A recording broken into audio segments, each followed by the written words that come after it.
네, 우리 욥기 14장이고요. 12절부터 15절까지 말씀을 우리 같이 한 목소리로 읽겠습니다. 12절 같이 읽습니다. 사람이 누우면 다시 일어나지 못하고 하늘이 없어지기까지 눈을 뜨지 못하며 잠을 깨지 못하느니라. 주는 나를 수월에 감추시며 주의 진노를 돌이키실 때까지 나를 숨기시고 나를 위하여 규례를 정하시고 나를 기억하옵소서. 장정이라도 죽으면 어찌 다시 살아리까? 나는 나의 모든 고난의 날 동안을 참으면서 풀려나기를 기다리겠나이다. 주께서는 나를 부르시겠고 나는 대답하겠나이다. 주께서는 주의 손으로 지으신 것을 기다리시겠나이다. 아멘. 오늘 말씀 가운데 하나님의 은혜가 있기를 간절히 기도하고 소망합니다. 우리 기도하는 마음으로 고백해 볼까요? 하나님의 은혜가 지금 저에게 임하기를 기도합니다. 아멘. 옆 사람 축복하면서 하나님의 은혜가 지금 여러분에게 임하기를 기도합니다. 아멘. 복된 하나님의 은혜가 넘치는 하루가 되시길 간절히 소망합니다. 욥기 14장 말씀을 보고 있습니다. 욥이 세 친구들을 지금 상대하고 있습니다. 세 명의 친구들이야 각자 자기가 할 말을 합니다. 한 명씩 이렇게 1대1로 상대를 하는 것 같지만 사실 욥의 입장에서 보자면은요, 세 명을 동시에 상대하고 있는 겁니다. 정말 힘든 상황, 어려운 상황 속에서 자기가 할 수 있는 최선의 변론을 하고 있습니다. 그런데 우리가 지난 시간에 알게 됐습니다. 욥은요, 이제 세 친구를 통해서 얻을 수 없었던 소중한 사실을 하나님을 향해 손을 뻗어서 그 답을 찾고자 노력을 하고 있습니다. 그래서 이 14장을 우리가 쭉 한번 여러분들이 1절부터 22절까지 말씀을 읽다 보면은요, 두 가지 내용이 섞여 있다라는 것을 좀 알게 되실 겁니다. 한편으로는 모든 것을 다 포기하고 다 내려놓는 것처럼 이제 욥이 결단을 하는 것처럼 보여요. 인생을 포기하고 야 이제는 죽어야겠다. 이제는 다 포기하고 다 접는 것처럼 보입니다. 읽다 보면은 욥 진짜 힘들구나. 정말 힘들구나. 물론 원래 힘들었지만 친구들이 옆에서 계속 싫은 소리를 하다 보니까 힘들어서 정말 힘들어서 다 내려놓는 마음을 갖고 있는 것 같다라는 생각이 들어요.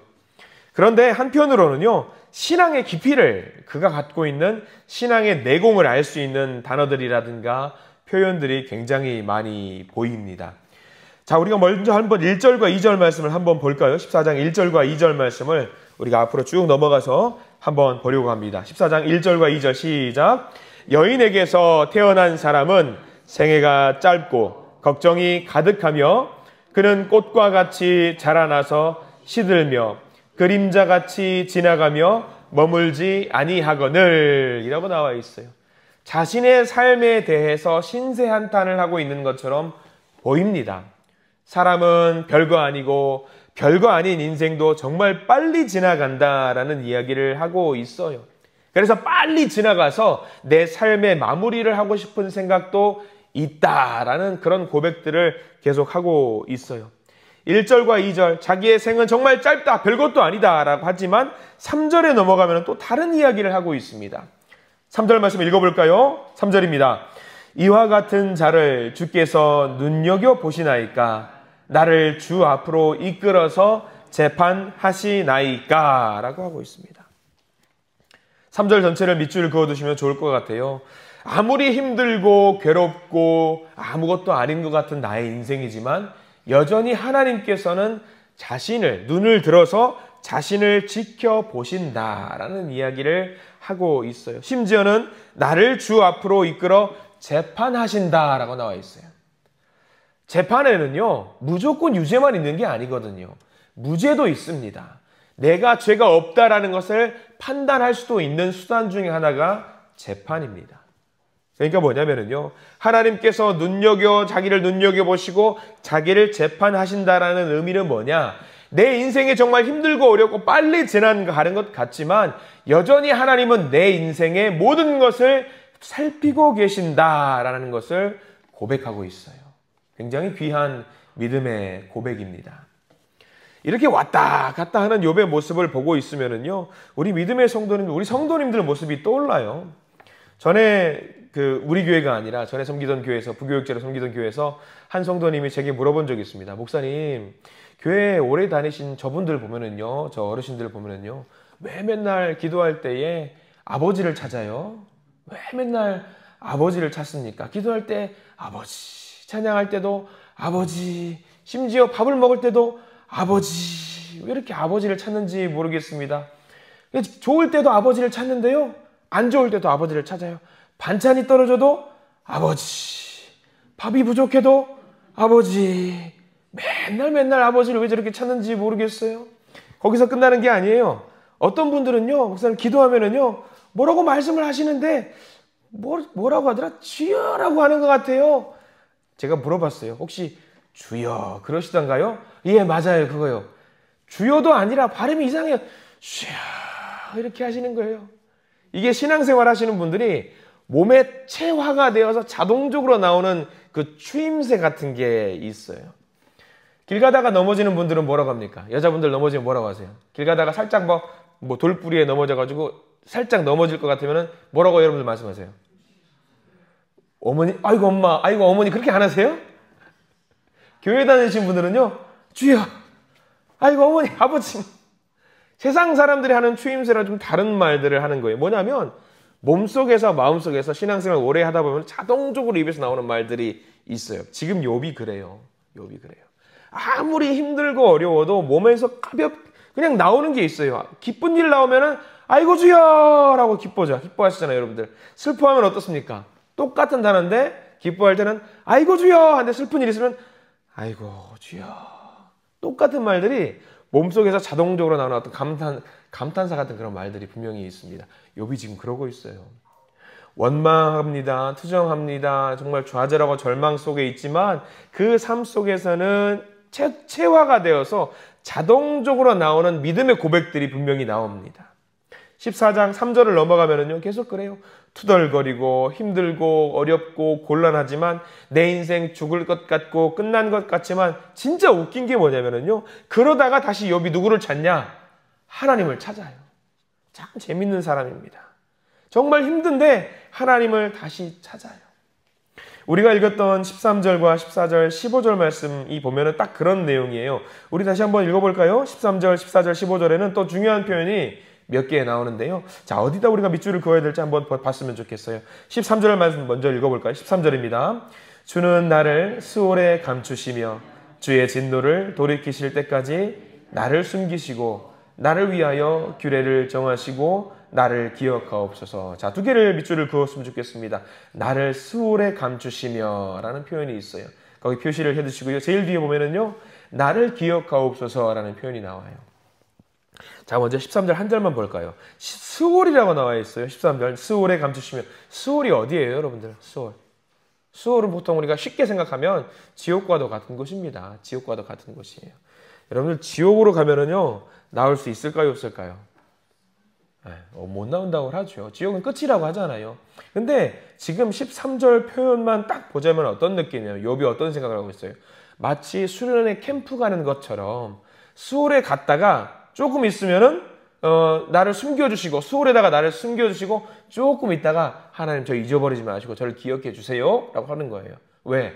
지금 살고 있는 것이, 내가 지금 겪고 있는 이 삶이 수월, 지옥보다 더 힘들면 힘들었지 덜 힘들지 않을 거다. 그러니까 하나님, 나를 좀 수월에 잠깐만 거기다가 제가 갔다 올 테니까, 거기다 쉬다 올 테니까 저 좀 도와주세요. 저 좀 도와주세요. 그 고백을 하고 있는 거예요. 그리고 제일 뒤에 나를 기억하옵소서 라고 하고 있거든요. 거기 들어가지만은요, 하나님 저 잊지 마세요. 거기다가 방 하나 만들어 주시고 잠깐 좀 쉬다 올 테니까 꼭 기억하셨다가 저를 다시 찾아오셔야 돼요. 그리고 14절 넘어갈까요? 14절 읽어보겠습니다. 장정이라도 죽으면 어찌 다시 살리이까? 나는 나의 모든 고난의 날 동안을 참으면서 풀려나기를 기다리겠나이다. 거기 뒤에다가 기다리겠나이다 밑줄을 그어두시기 바랍니다. 기다리겠나이다.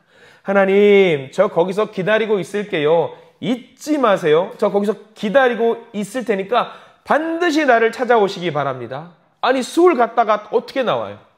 근데 그 믿음의 고백이 있는 거예요. 이 수월, 이 지옥마저도 하나님의 통제 아래에 있기 때문에 내가 잠깐 거기 들어갔다라고 할지라도 내 믿음이 여전히 있다라고 한다면 하나님은 나를 거기서 끄집어내 주실 것이다 라는 믿음의 고백이 있는 거예요. 이 대단한 믿음의 고백인 거죠. 기다리겠나이다. 근데 여기서 끝나는 것이 아닙니다. 15절까지 볼까요? 15절 읽겠습니다. 15절입니다. 주께서는 나를 부르시겠고 나는 대답하겠나이다. 주께서는 주의 손으로 지으신 것을 기다리시겠나이다. 거기도 기다리시겠나이다 밑줄을 그어두시기 바랍니다. 14절에는 기다리겠나이다. 15절은 기다리시겠나이다 라고 나와 있어요. 자, 14절엔 기다리겠나이다. 누가 기다린다는 거죠? 욥이 기다리는 거예요. 15절에는 기다리시겠나이다. 이건 누가 기다리시는 거죠? 하나님이 기다리시는 거예요. 하나님도 욥을 잠깐만 쉬게 만들고 다시 끄집어낼 것이라는 확신이 지금 욥에게 있는 거예요. 이게 대단한 믿음인 거죠. 사람은 지옥 가면 끝이라고 하지만 욥은 그런 믿음의 고백이 있는 거죠. 지옥에 가서라도 내가 기다리고 있으면, 내 믿음을 굳건하게 유지하면서 기다리고 있으면은 반드시 하나님은 자기를 찾아오실 것이고 내가 의롭다라는 것을 인정해 주시고 끄집어내 주실 것이라고는 확신이 있는 거죠. 이런 욥을 보면서 그냥저냥 그런 재밌는 이야기 정도로 우리가 넘어가서는 안 됩니다. 이 욥을 보면서 우리가 인내하고 버텨야 되는 이유가 바로 여기 있습니다. 절망 가운데 있는 욥도요, 이렇게 소망이 있어요. 신락 같은 희망이 있습니다. 어떤 소망이냐면요, 우리 하나님은 내가 변함없는 믿음을 가지고 있으면, 내가 여전히 하나님을 찾고 있으면, 하나님을 의지하면 반드시 하나님은 우리를 일으켜 세우신다라는 소망이 있습니다.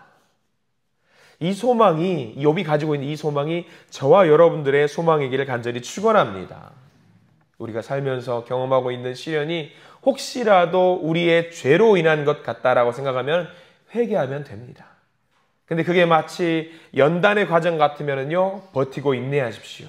왜냐하면 그 연단의 과정 끝에서 하나님은 우리에게 더 큰 복을 약속하고 있으시기 때문입니다. 그래서 그 과정, 모든 고난의 시간을 우리가 참고 견디어 나갈 때에 하나님의 크신 은혜를 반드시 입을 것입니다. 다만 중요한 것은 욥처럼 심지어 지옥에 빠진다라고 할지라도 우리가 변하지 않는 믿음을 갖고 있어야 됩니다.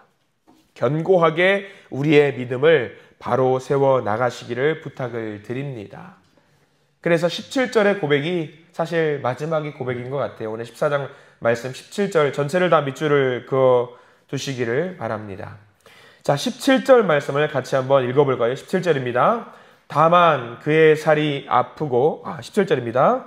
주는 내 허물을 주머니에 봉하시고 내 죄악을 싸매시나이다. 거기 밑줄을 다 그어두시기 바랍니다. 내가 아무리 힘들고, 내가 아무리 어렵고, 내가 아무리 투정 부리고, 내가 아무리 불평을 한다라고 할지라도 주님은 나의 허물을 하나님의 주머니에 봉하시고 내 죄악을 싸매시고 나를 의롭다 하신다라는 겁니다. 하나님은 그런 분이세요. 우리의 넘어짐을, 우리의 쓰러짐을, 우리의 낭망함을 결코 가만히 지켜보지 않으십니다. 그래서 우리 하나님께서 우리를 반드시 살리신다라는 그 소망과 희망을 가지고 오늘 하루를 살아내시기를 간절히 축원합니다. 욥과 같은 믿음, 변하지 않는 믿음, 굳건한 믿음을 갖고 살아갈 때 우리에게 주시는 놀라운 하나님의 복을 기대하면서 오늘 하루를 살아나가시는 믿음의 성도님들 되시기를 간절히 축원합니다. 기도하겠습니다. 하나님, 욥은 친구들과의 논쟁을 통해서 지쳐버렸습니다. 괴롭게 되었습니다. 내가 뭐라고 하나님은 그래도 살피신다라는 믿음을 갖고 있어요. 나 같은 게 뭐라고 하나님은 이렇게 나를 재판하시면서 나를 도우시고 나를 인도하시는지 모르겠습니다. 주님, 욥의 이 고백은 굳건한 믿음의 고백이며 신앙의 고백인 줄 믿습니다. 주여, 우리들도 욥과 같이 견고한 믿음을 갖게 해 주시옵소서. 온전히 주님만을 의지하는 믿음을 갖게 해 주시옵소서. 허무한 세상의 가치에 따라 살지 않게 하시고 오늘도 하나님을 경외하며 주님을 믿는 주님의 자녀로 살게 해 주시옵소서. 이 시간 가지고 나온 모든 기도의 제목들이 있습니다. 주님 아실 것입니다. 간절한 기도의 제목입니다. 주님 응답하시고 하나님의 인자하심으로 우리를 채워 주시옵소서. 예수 그리스도 이름으로 간절히 기도드립니다. 아멘.